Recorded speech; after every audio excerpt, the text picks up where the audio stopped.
Matrix foi o primeiro filme que eu assisti no cinema. Eu me lembro até hoje da cena que o Neo acorda da Matrix na cápsula e eu fiquei tipo, caramba, ele tava no mundo falso e agora ele acordou. A minha cabeça explodiu nessa hora. Aí eu ouço meu pai falando do meu lado, eu não tô entendendo nada. Então, se você quer entender por que esse filme foi tão revolucionário, é sobre isso que a gente vai falar agora.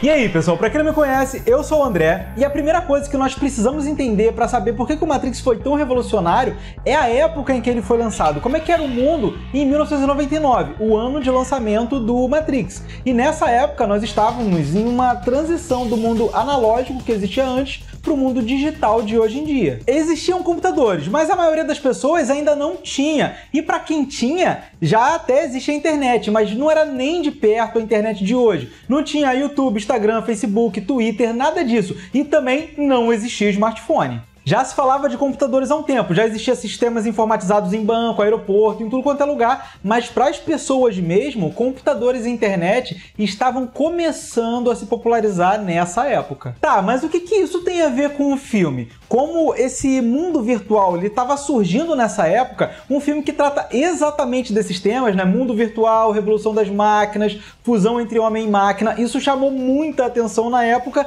e ainda tinha o bug do milênio. Sabe sobre o bug do milênio? Eu sei que vai alterar umas datas e vai dar uma confusão desgraçada em todos os sistemas de computador. O Brasil está preparado para evitar o bug? Acredito que sim.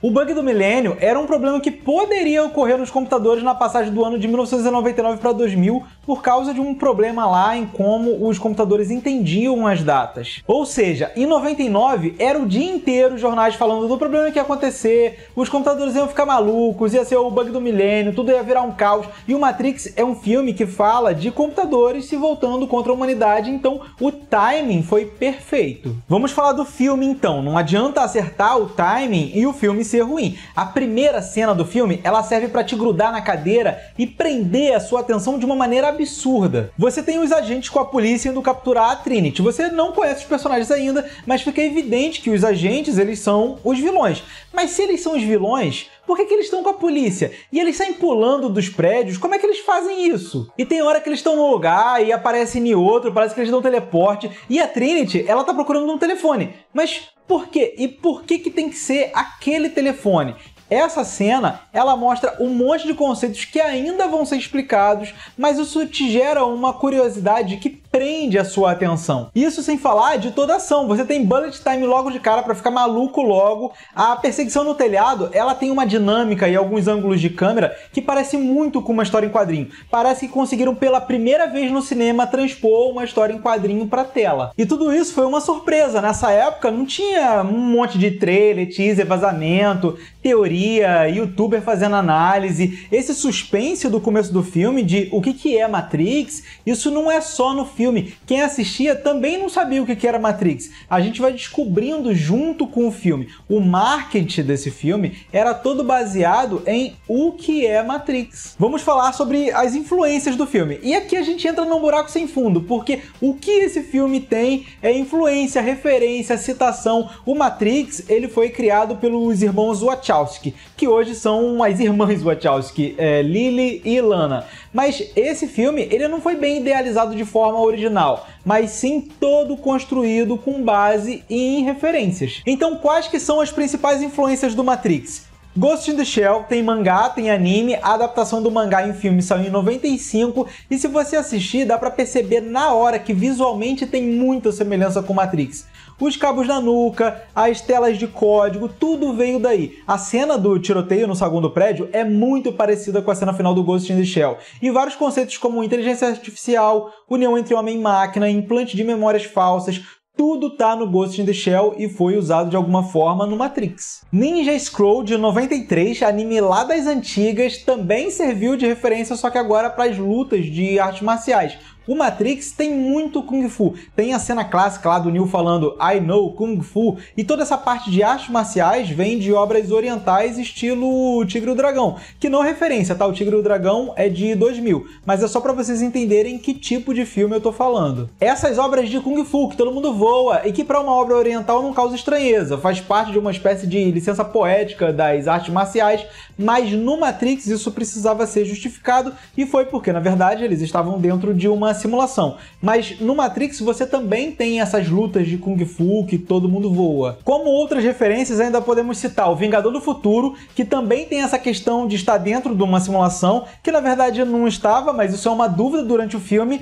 Tem Duna, o livro do Frank Herbert, aonde também teve uma guerra contra as máquinas no passado e a humanidade vive com as consequências dessa guerra. A diferença é que em Duna a humanidade ganha a guerra. E por aí vai, até Alice no País das Maravilhas é referência. O Neo, ele segue uma mulher com tatuagem de coelho branco para poder encontrar a Trinity. Depois ele tem que escolher entre a pílula azul e a vermelha, que é parecido com as escolhas da Alice. O Morpheus, ele fala que se ele tomar a pílula vermelha, ele vai descobrir até onde vai a toca do coelho. E tem o espelho que o Neo toca, que é referência a Alice através do espelho, que é o segundo livro da Alice. E essa parte de unir a sua mente a uma máquina ou a uma realidade virtual tem ainda em outras obras. O Neuromancer é um livro de 84. Esse livro é visto como o pai do gênero cyberpunk. O Matrix é um filme cyberpunk, assim como o Ghost in the Shell.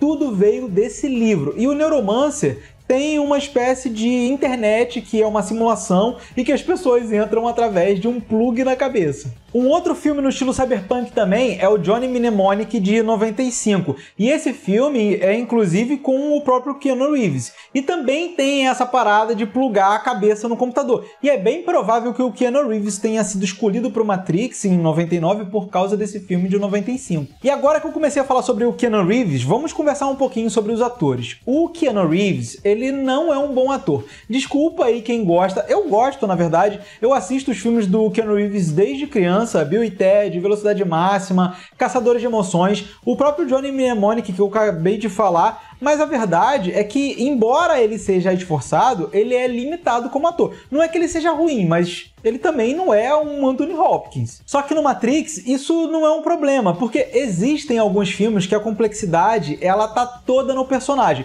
Tipo o Coringa do Joaquin Phoenix. O Coringa é um personagem super complexo, com problemas mentais, traumas, várias camadas de sentimento.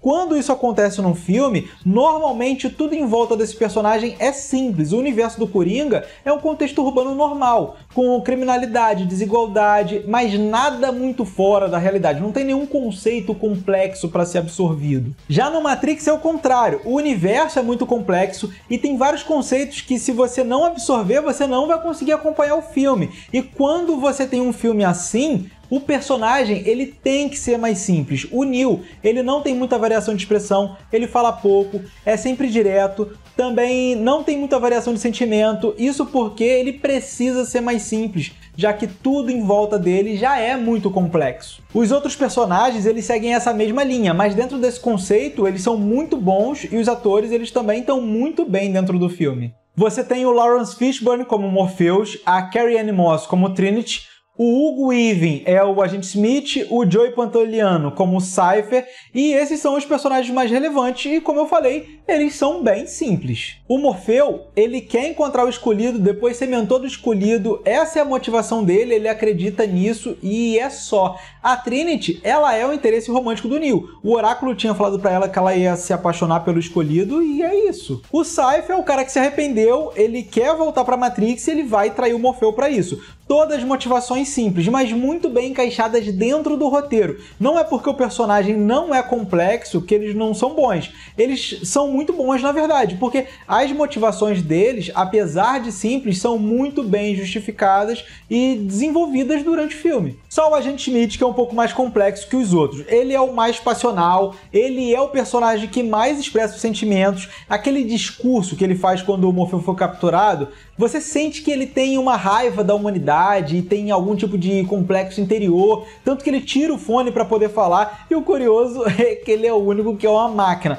E o Hugo Weaving é o melhor ator do filme também, né? E toda a parte técnica do Matrix, ela foi muito marcante na época também. A começar pelo Bullet Time, que foi desenvolvido nesse filme. O Bullet Time não é só uma câmera lenta, é uma técnica de efeitos especiais aonde você coloca várias câmeras ao redor da cena e elas filmam todas juntas. Isso permite com que você veja a cena em câmera lenta e em 360 graus. E o ponto de vista, ele pode girar ao redor da cena com ela lenta ou até mesmo congelada e fazer com que você note detalhes de um momento que seria, na verdade, bem curto. Não existia nada parecido com isso antes do Matrix. Isso é o que chamou mais atenção. Mas tem outras coisas mais sutis, mas que são muito legais também. Por exemplo, quando eles estão dentro da Matrix, você consegue notar que tem um filtro meio esverdeado nas cenas. Isso casa perfeitamente com o que o Neo fala no começo do filme, que ele sempre achava que o mundo tinha uma coisa estranha. E essa estranheza que ele sente é passada para o espectador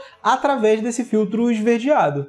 Os atores, eles se quebraram demais gravando as cenas de luta. Teve um monte de acidente em set de filmagem, porque as lutas, elas não eram computador não, era tudo efeito prático e todo mundo treinou Kung Fu de verdade para gravar o filme, o que faz o resultado final ficar excelente, porque traz mais realidade para o filme. As coisas que nós estamos vendo, elas são muito fantasiosas, mas elas são críveis, porque elas não parecem ser falsas. E agora chegou a hora de falar do roteiro do filme. Esse roteiro é muito bem feito. Eu já tinha falado antes que o Matrix não tinha inventado nada de novo, que era tudo tirado de outras obras, e isso é verdade inclusive para a própria estrutura do roteiro, que já é muito conhecida. Esse filme é baseado na jornada do herói que vem do livro do Herói de Mil Faces, do Joseph Campbell. Não dá para falar tudo sobre esse assunto, talvez num outro vídeo, mas para resumir, tem esse antropólogo, o Campbell, que fala sobre o conceito do monomito que ele descreve em um livro acadêmico, O Herói de Mil Faces.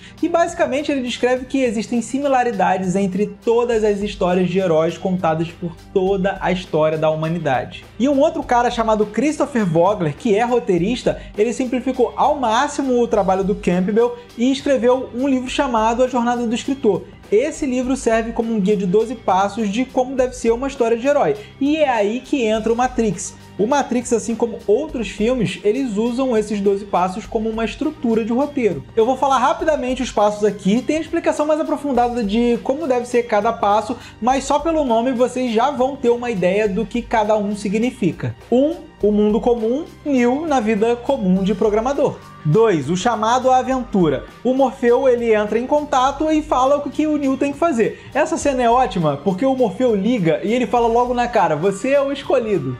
3 é a recusa do chamado. O Neo não desce pelo andaime, que era o que o Morfeu tinha falado para fazer, e é pego pelos agentes. 4. Encontro com o mentor. O Neo se encontra pela primeira vez pessoalmente com o Morpheus.